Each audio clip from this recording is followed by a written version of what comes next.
Estoy grabando acá.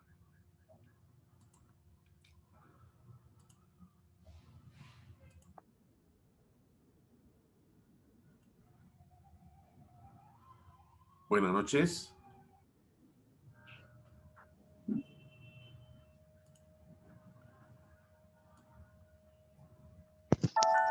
Noches. Buenas noches, Míjar. ¿Cómo está? ¿Cómo está? ¿Qué tal? Estamos admitiendo Amparo. A ver, vamos a ver quiénes más se van a conectar.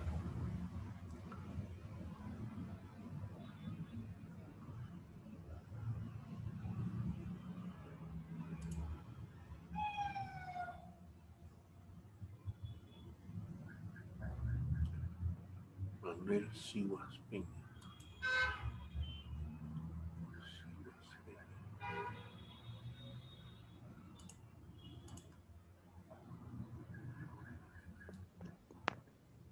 Profesor, buenas noches. Buenas. Acá sale Manuel Siguas Peña. Es mi esposo. Ahorita lo modifico. Soy Elida Ávila. Ya, ok. Gracias. Pongan su nombre, porfa, para saber que están presentes.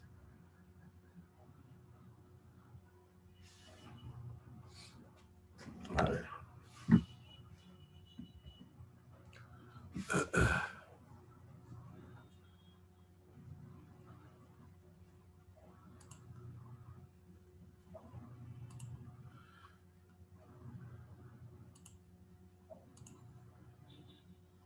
Bueno, buenas noches con los que están presentes.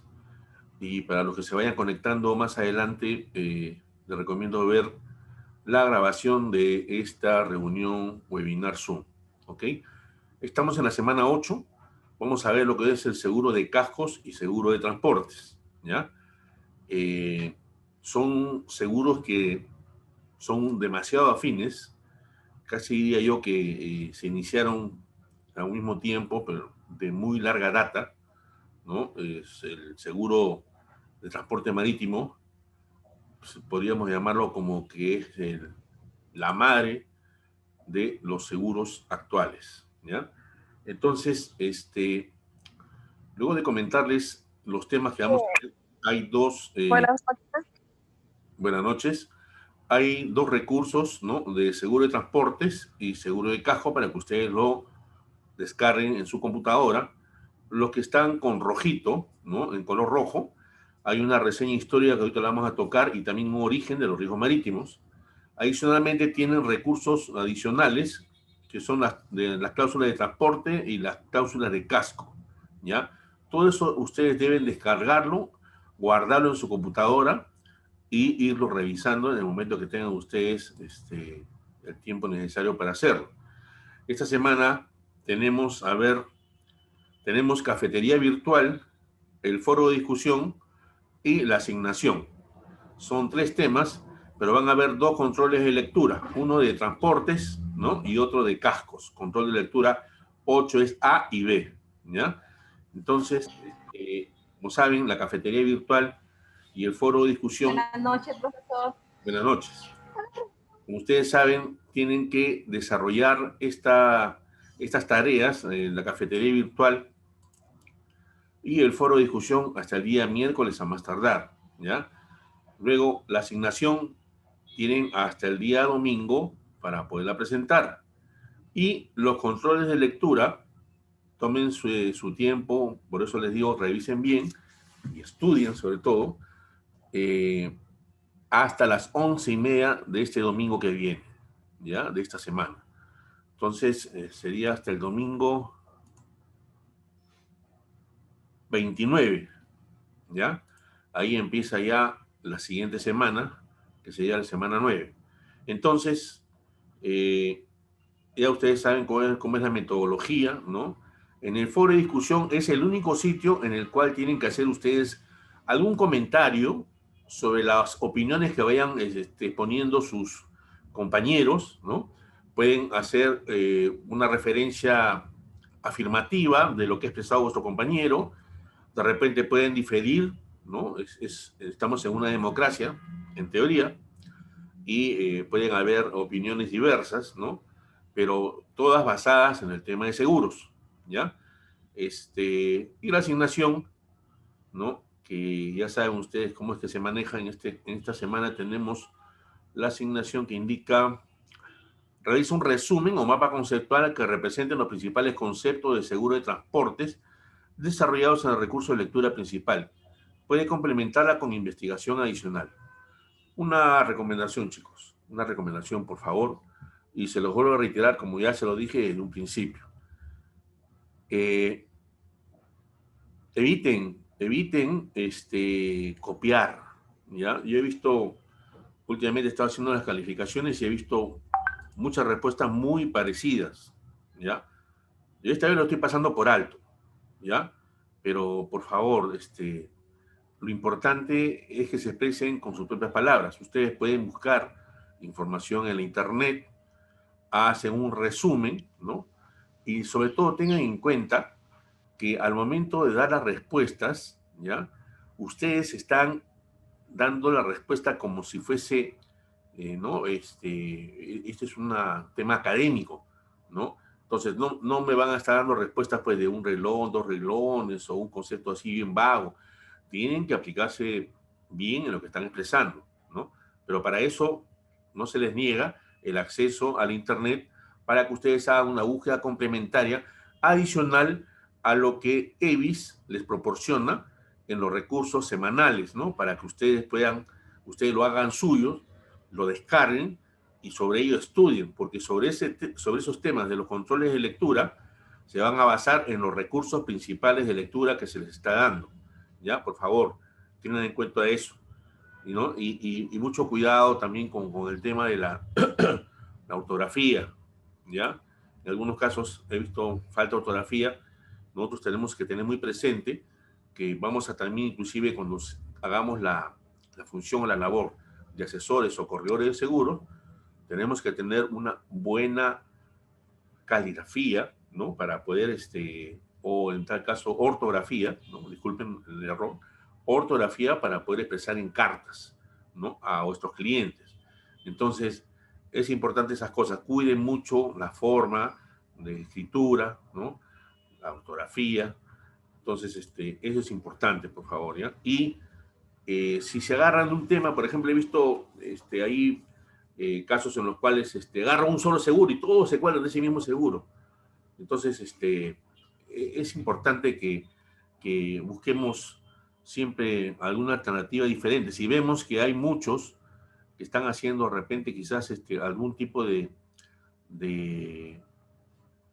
tarea, la están desarrollando y ustedes quieren hacerla, pero el compañero ya la hizo, entonces yo pensaría mucho que busquen otro tema, ¿no?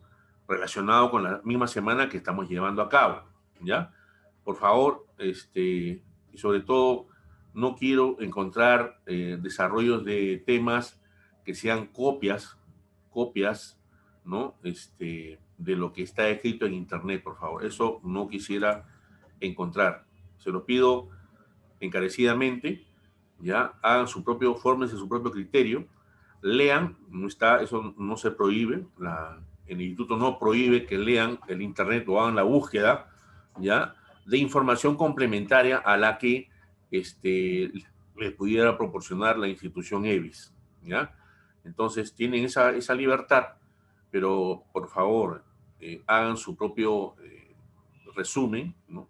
Lean, y cualquier duda que tengan, ya saben que me tienen a su disposición para cualquier consulta que ustedes crean pertinente referente a los temas que se van tocando en la semana. Tenemos el WhatsApp, tenemos el teléfono, ¿no? Si es algo muy urgente, ¿no? Tenemos también el correo, ¿no? Si alguno de ustedes quiere hacer una consulta puntual o personal, le rogaría que por favor no lo escriban en el WhatsApp grupal. Yo preferiría que me escriban desde su WhatsApp personal a mi WhatsApp.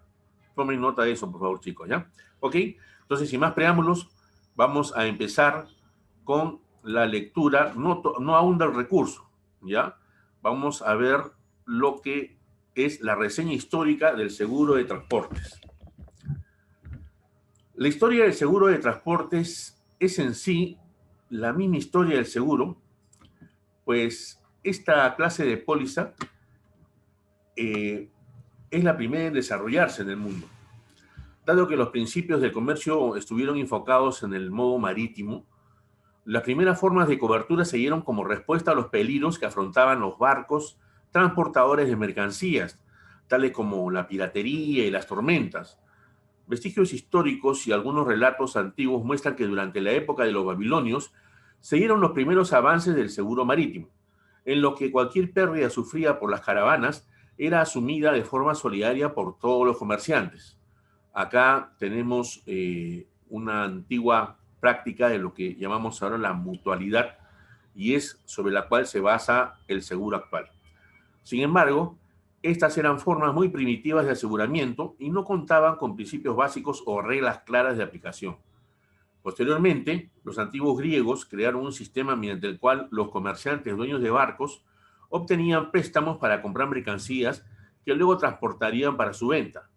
En caso de que el viaje resultara como se esperaba, estos pagaban a los prestamistas la cantidad prestada junto con un interés previamente pactado. En caso contrario, si como resultado de guerras, tormentas, plagas, piratas, etc., la mercancía no podía llegar a su lugar de destino, el prestamista perdía tanto el monto prestado como los intereses. De esta forma, los transportadores transferían el riesgo del movimiento de mercancías al prestamista mediante el pago de una prima, entre paréntesis, intereses, que reflejaba el nivel de riesgo que enfrentaba la embarcación. En la isla griega de Rodas se creó el seguro de avería gruesa, que estuvo enmarcado por el principio de solidaridad, ya que buscaba que en caso de accidentes donde no se diera la pérdida total de la mercancía, los propietarios de la carga salvada contribuyeran al pago de la pérdida sufrida por los otros. Así todos experimentaban la misma pérdida financiera aún cuando las mercancías de algunos no hubieran sufrido ningún daño. Esta clase de seguros se continúa utilizando hoy en día con algunas modificaciones hechas debido a los cambios estructurales que ha experimentado el negocio del transporte de carga. Sin embargo, es hasta el siglo XIII que se crea específicamente el seguro marítimo mediante la aplicación del sistema de pago por daño. A partir de 1369, la práctica se hizo más común como consecuencia del aumento del comercio transnacional y por ende de la navegación. De hecho, el registro histórico de una póliza de seguro data del año 1347, en el cual se aseguraba un buque que viajaría desde Génova hasta Mallorca. Durante 1668 se fundó la primera compañía de seguros marítimos en París, Francia, y se empezó la reglamentación del negocio mediante disposiciones legales sobre su constitución y obligaciones. A esta compañía la siguió la creación de las empresas de transporte marítimo London Assurance y Royal Exchange Assurance, las cuales, por decreto real, estuvieron protegidas contra la competencia corporativa durante sus primeros 100 años de operaciones. Con la creación del famoso Café Lloyd's en 1769, donde se tenía control del registro sobre la entrada y salida de buques, el seguro de transportes marítimo adquirió mayor importancia y sofisticación. Era en este lugar donde todo el capital humano, conocedor del negocio del seguro marítimo, se reunía e intercambiaba no solo negocios, sino también conocimientos adquiridos. Adicionalmente, Lloyd's ofrecía servicios de valor agregado tales como la inspección de barcos y mercancías, publicaciones marítimas y ajuste de siniestros. La póliza marítima desarrollada por Lloyd's permaneció vigente por alrededor de 200 años. Luego de 200 años en los que siguieron millones de casos de reclamaciones, fue necesario recurrir a antecedentes legales para la solución de estos. Lord Chalmers, un conocido juez inglés, logró consolidar casos antiguos de forma clara y concisa en la Ley de Seguro Marítimo de 1906, ley que todavía se aplica. Durante la misma época, el London Underwriters Institute, hoy conocido como International Underwriting Association, publicó un clausulado de seguro marítimo. Este clausulado fue evolucionando según observaciones y reclamos y se consolidó mundialmente, siendo utilizado y aceptado por la mayoría de aseguradoras del ramo. Posteriormente, se comienza a experimentar un cambio drástico en los medios de transporte de mercancías, ya que éstas empezaron a ser movilizadas en trenes, aviones e incluso camiones. Esto generó la necesidad de una reestructuración del negocio, donde las aseguradoras crearon mecanismos de aseguramiento para esta clase de medio de transporte. Es así como el seguro marítimo se convirtió en el seguro de transporte, abarcando todas las formas de movilización de mercancías y desarrollando pólizas y seguros especiales para cada una de ellas. Sin embargo, estos desarrollos son recientes y fue el seguro marítimo el que se constituyó como el primer seguro de transportes. Vamos a leer ahora el otro recursito, origen de los riesgos marítimos, que guarda relación con lo que acabamos de leer. Según los estudiosos de la historia, los riesgos marítimos sitúan su origen en la Edad Media, siglo XIV, como consecuencia del tráfico marítimo en el Mediterráneo y como producto de la prohibición por parte de la Iglesia Católica del préstamo a la gruesa, cuyas retribuciones consideró usureras. Por ello, el seguro marítimo es pionero en el campo de los seguros. En general, los primeros riesgos asegurados fueron los de navegación. Quisiera explicarles, detenerme acordadito y explicarles qué cosa es lo que la definición de lo que se llama el préstamo a la gruesa. Me he basado en una historiografía jurídica de Capital de Riesgo de Daniel Echaíz Moreno, ¿no? En donde definen lo que se refiere el préstamo a la gruesa. El préstamo a la gruesa Ventura es recepcionada en España especialmente en el siglo XV con el descubrimiento de América y a propósito de las expediciones marítimas que se realizaron a lugares inhóspitos, donde aumentaba el riesgo de la travesía y la inversión para efectuarla. En este orden de ideas, en las leyes de Indias, se le define como el contrato de dinero que uno entrega a otro a su propio riesgo para que trafique con él en el mar. Incluso el artículo 719 del Código de Comercio Español lo contempla con el siguiente texto: se reputará préstamo a la gruesa o riesgo marítimo aquel en que, bajo cualquier condición, depende el desembolso de la suma prestada y el premio por ella convenido, del feliz arribo a puerto de los efectos sobre los que esté hecho o del valor que obtengan en caso de siniestro. En época más reciente, María Dolores Rojas Vaca se refiere al préstamo a la gruesa Ventura como el contrato por el cual una persona, deudor prestatario, se obliga a entregar a otra, a acreedor prestamista, mediante interés, cierta cantidad de dinero, respondiendo de su pago con bienes expuestos a los peligros del mar, bajo condición de que, si tales objetos perecen o se deterioran, el acreedor no pueda reclamar más que aquello que de los mismos quedare. Con todo ello, cabe agregar que nuestro Código de Comercio, desfasado pero aún vigente desde el punto de vista formal, también recoge esta antigua figura contractual bajo el nombre de contrato a la gruesa o préstamo a riesgo marítimo, y que no asombre que la definición contenida en su artículo 732 sea una copia textual del citado artículo 719 del Código de Comercio Español.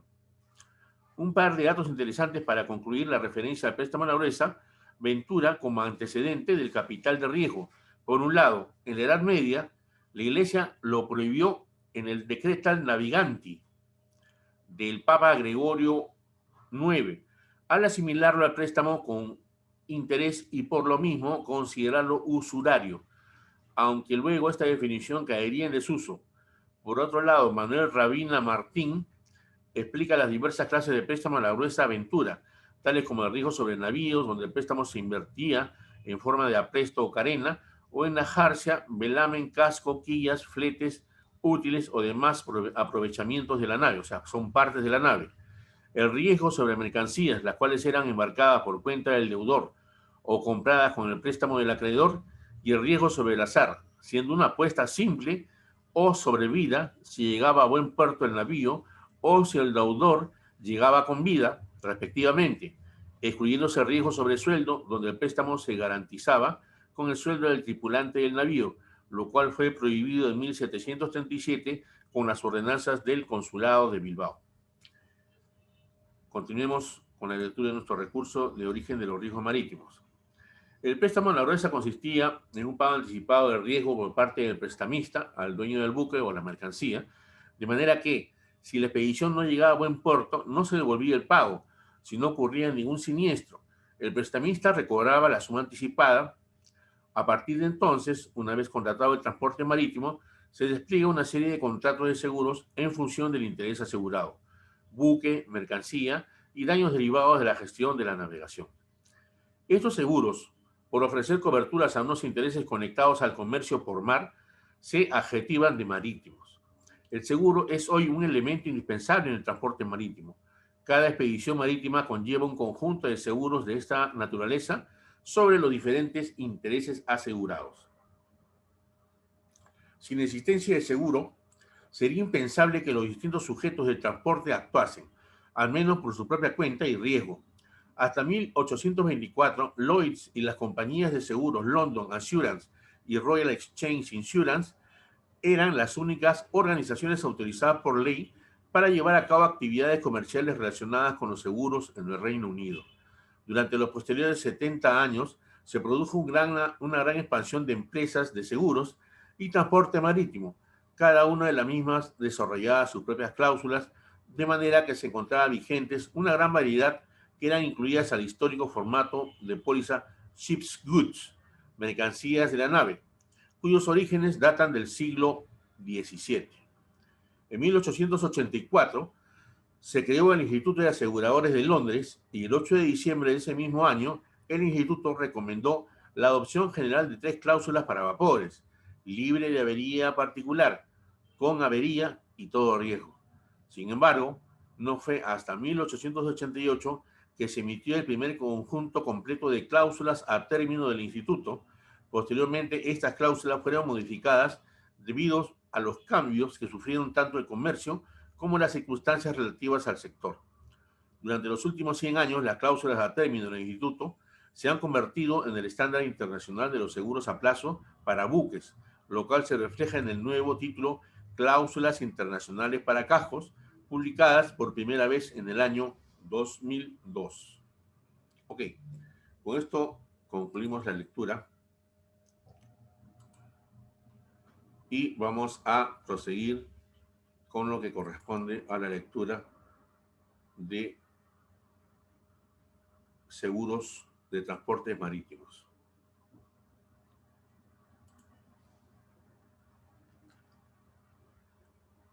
Ok, conceptos básicos. El seguro de transporte de carga o de mercancía ampara la movilización de un producto de un punto a otro. Dependiendo de ello, puede ser una exportación, una importación o una movilización doméstica. El proceso de transporte debe ser entendido como el conjunto de actividades necesarias para llevar una mercancía de un lugar a otro, incluyendo los procesos de carga y descarga, embalaje y almacenamiento temporal, entre otros. Enfrenta diversos riesgos, tanto endógenos como exógenos, lo que puede dificultar o impedir su óptimo funcionamiento. La palabra endógenos es de por sí de la misma cosa y exógenos es fuera de la cosa, ¿ya? Entonces, los riesgos a los que se ve expuesta la mercancía también puede variar según el modo de transporte utilizado.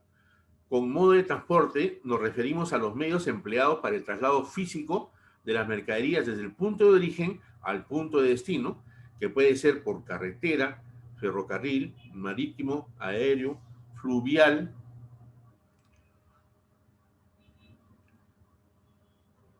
transportes por agua, medio de transporte, transportes por agua. Los riesgos a los que está expuesta una mercancía cuando la transportación se le efectúa a través de vías por agua, como marítima, fluvial, cabotaje o lacustre. Transportes por aire, la mercancía que es transportada por vía aérea en aviones comerciales, lo mismo que pueden ser de carga exclusivamente, mixtos carga o fletados arrendados. Transportes por tierra, los riesgos y transportación de mercancías por tierra en camiones, mulas, camas bajas, camionetas, vehículos particulares y propios y tren, ¿no? Transportes mixtos o combinados. Los transportes de mercancía por varias vías, desde el embarque al desembarque, pueden utilizar varias vías y se conoce como un trayecto o transporte combinado o mixto. Pueden iniciar el viaje en un tren, pasar por un buque, luego un avión y por último en un camión hasta llegar a su destino. Los Incoterms. Historia. La Cámara de Comercio Internacional, CCI, realizó su primer congreso en Londres en 1921, autorizando la preparación de un compendio global internacional de los términos de comercio. La Comisión para Términos de Comercio inició su preparación consultando a los representantes de los exportadores, importadores, expedidores, agentes, navieras, aseguradoras y banqueros de varios países con la finalidad de llegar a definiciones apropiadas de los términos de comercio internacional. Esto es lo que son los Incoterms, términos de comercio internacional. Todos aquellos que se suscriben a estos Incoterms tienen la obligación de cumplirlos, no los pueden quebrar. Luego de varios meses de discusiones, se definió la utilización de varios términos uniformes que servirían para todas las naciones que quisieran adherirse. Una primera edición se publicó en 1923 y contenía 6 términos utilizados desde su inicio por 13 países. La segunda edición fue publicada en 1929, 6 años después, año en el que se incrementaron 4 términos y adicionalmente 5 países se adhirieron a su utilización. A estos 10 términos se les conoció como términos de comercio y fueron practicados por un total de 18 países. Desde 1936, año en que la Cámara de Comercio Internacional, CCI, publicó los primeros Incoterms, se han venido actualizando para responder a la evolución del comercio mundial, en particular al transporte. Definición. Los Incoterms son cláusulas tipo que definen los usos comerciales internacionales más comunes para determinar cuál es la solución acordada entre el vendedor y el comprador respecto de 4 de los problemas tradicionales al comercio exterior: la entrega de la mercadería, la transferencia de la responsabilidad, la distribución de los gastos y obligaciones y los documentos necesarios para la tramitación aduanera. Este concepto es importante que lo tengan siempre presente. Objetivo: establecer una serie de reglas internacionales de carácter facultativo para la interpretación de los principales términos utilizados en los contratos de compra-venta internacional. Posteriormente se hicieron modificaciones y adiciones en 1953, 1967, 1976, 1980, 1990, 2000 y en el transcurso de los siguientes años con el fin de facilitar la interpretación de los términos comerciales. Dificultades que encontraron los importadores y exportadores. Las incertidumbres de las leyes nacionales que se aplican. Las dificultades provenientes de la falta de información. La diversidad de interpretaciones. Los Incoterms vigentes. En la página 6 del recurso de lectura que se les ha proporcionado, tenemos Incoterms vigentes. En julio de 1990, varias revisiones se efectuaron los conceptos de los Incoterms, tomando decisiones que puedan estar acordes al comercio internacional. Se modificó los términos de 1980, vigentes hasta esa fecha. Nuevas modificaciones y adiciones fueron introducidas en el año 2000 y las últimas en el año 2010 y son las siguientes. Estos son los Incoterms que quedaron. A ver, 1, 2, 3, 4, 5, 6, 7 y 4, 11 Incoterms. ¿Ya?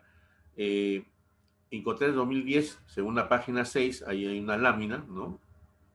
Una figura donde se indica para cualquier método de transporte. Ex-Works o XW en fábrica.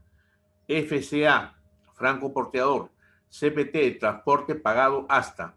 CIP, transporte y seguro pagado hasta. DAT, entrega en terminal. DAP, entrega en lugar. DDP, entrega derechos pagados. Y para transporte marítimo y vías navegables interiores, tenemos lo que es el FAS, FOB, CFR y CIF. Estos son prácticamente los 4 principales que se manejan actualmente en el comercio internacional. ¿Qué cosa quiere decir FAS? Franco al costado del buque. Free on board o FOB, franco a bordo. CFR, costo y flete. Y CIF, costo, seguro y flete. ¿Ya? Entonces, sigamos avanzando con la lectura. El contrato de transportes, partes intervinientes. Es importante para efectos de establecer quién asumirá los riesgos a los que están expuestas las mercancías durante el transporte, establecer quiénes son las partes que intervienen en el contrato de transportes. El remitente es la persona que se obliga por cuenta propia o ajena a entregar las cosas para la conducción en las condiciones, lugar y tiempos convenidos. De esta definición podemos inferir que el remitente no es igual a propietario de la mercancía. Para efectos de contrato de transporte, es indiferente si el remitente tiene la calidad de propietario o poseedor de las mercancías. Lo que es relevante para el contrato de transportes es que esta persona se haya obligado a entregar las cosas o mercancías objeto de transporte para su conducción y que asuma y cumpla las demás obligaciones a su cargo dentro del marco del contrato de transportes. Es decir, el remitente puede ser o no ser el propietario de la mercancía. Podría ser un mero tenedor de la misma, a quien simplemente se encargó por parte del verdadero propietario su envío. Figura muy común en el caso de los agentes de carga o de los operadores logísticos a nivel mundial. El transportador. Por su parte, el transportador es la persona que se obliga a recibir, conducir y entregar las mercancías objeto de contrato. Lo primero que debemos decir es que el contrato de transporte se presenta dentro del marco de la contratación del servicio de transporte público, a diferencia del servicio de transporte privado, el cual está orientado a satisfacer necesidades particulares dentro del ámbito exclusivo de las personas naturales o jurídicas. Es decir, en el transporte privado es la misma empresa que cuenta con sus equipos quien realiza el transporte, no contrata a un tercero para realizar dicho transporte y por lo tanto no celebra un contrato de transporte como tal. Por lo tanto, cuando hablamos de transportador en el contrato de transporte, nos referimos a quien presta el servicio público de transporte de carga. El destinatario. Por último, el destinatario es la persona a quien se envían las mercancías, solo se le considera parte del contrato cuando lo acepta, normalmente mediante el acto jurídico de reclamo de la carga y o del pago del flete. A partir de ese momento, adquiere obligaciones con respecto al transportador. La legislación no distingue si debe ser o no propietario o poseedor de la mercadería, por lo que entendemos que ocurre lo mismo que con el remitente, es decir, puede ser propietario o poseedor de la mercancía o un simple tenedor de la misma a quien se ha encargado que la reciba.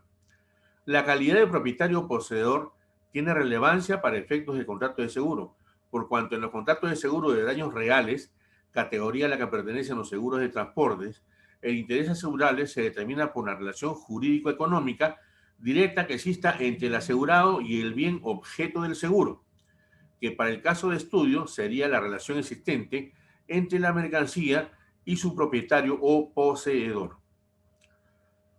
Tipos de mercaderías asegurables. En la página 10 tenemos mercancía pesada, ¿no? Montacargas, tractores, retroexcavadoras, generadores eléctricos, transformadores, payloaders, cemento, chatarra. Materia prima, como polietileno, polipropileno, PVC y algodón. Luego tenemos mercancía semipesada, automóviles completamente armados, automóviles semiarmados, automóviles completamente desmontados, maquinaria, repuestos automotrices, papel en bobinas, papel en resmas, artículos de ferretería, equipos de medicina, equipos de computación, equipos de oficina y menaje de casa. Mercancías livianas, vidrios, telas, ropa, vestido, calzado, instrumentos musicales, artículos de papelería, electrodomésticos, radio y televisores. Y semovientes. Se denomina semovientes a toda clase de animales que deben ser transportados, sea unitariamente, en pequeños volúmenes o en grandes cantidades. Los animales pueden ser machos y o hembras, los animales hembras pueden estar preñadas o no, ganado en pie o vivos, caballos pura sangre, alpacas, sementales, pollos, cerdos y cualesquiera otra clase de animales. Mercancía perecible.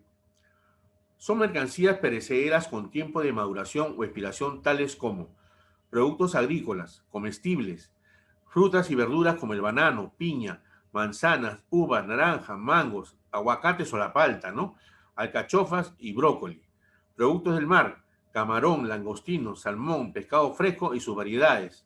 Productos agrícolas no comestibles como las flores, los esquejes y las plantas. Productos médicos y veterinarios, medicamentos químicos, vacunas de todo tipo, carne congelada de diversas variedades. Mercancía a granel. Son mercancías que se compran y venden en un gran volumen y la transportan en un solo embarque, es decir, mercancías transportadas en gran volumen por un solo medio de transporte marítimo y que por lo general estas mercancías no son provistas como seguridad, de embalaje alguno. Para su transportación se utiliza todo el espacio disponible del buque. Si es un petrolero, se utilizarán todos los tanques del buque o una gran parte de estos tanques. Cuando estamos transportando carga seca, utilizan todas las bodegas del buque. Los buques transportadores de esta clase de mercancías son buques con una construcción muy especial, diseñados exclusivamente para transportar una clase de mercancía. Entre los variados buques tenemos para la transportación de ganado, buques graneleros, buques mineraleros, buques petroleros, buques fruteros, buques frigoríficos y buques para el transporte de gas licuado. Mercancías al granel líquidas. El petróleo y sus derivados, combustible, van, metanol, diésel, alimentos, aceite de consumo humano, aceite vegetal, aceite de palma, aceite de oliva, aceites animales y aceites industriales, productos químicos, insecticidas, pesticidas. Mercancía a granel sólidas, alimentos para el consumo humano, azúcar, arroz, trigo en grano, cebada, maíz, minerales, cobre, acero y carbón mineral o coque, palanquilla, hierro, cemento, productos químicos. Mercancías a granel en estado gaseoso, gases comerciales y domésticos, gases licuados. Mercadería peligrosa. Son los productos de alta peligrosidad azarosos y de acuerdo a su naturaleza se dividen en varias categorías.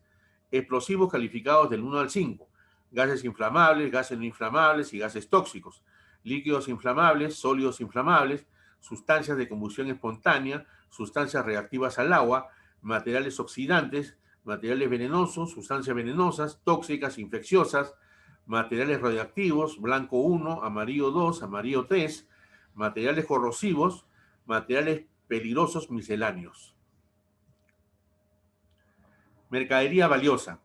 La mercancía considerada como valiosa está conformada por una gama extensa de los siguientes productos: metales preciosos, oro y plata en bruto, oro y plata en barras, platería, piedras preciosas cortadas, diamantes y joyas, obras de arte, pinturas, óleos, esculturas de todo tipo, tapices valiosos, antigüedades y reliquias, dinero y o valores, billetes, monedas, billetes de lotería, boletas de rifa, tarjetas de celulares, bonos, cédulas hipotecarias, letras de cambio y pagarés.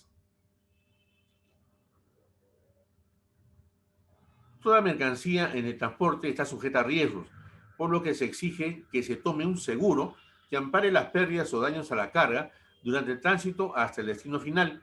Por lo general, las normas del contrato de seguro están contenidas en el Código de Comercio. Un momentito, por favor, que quiero ver. Ok, nos quedan 2 minutos con 45. Vamos a tratar de avanzar.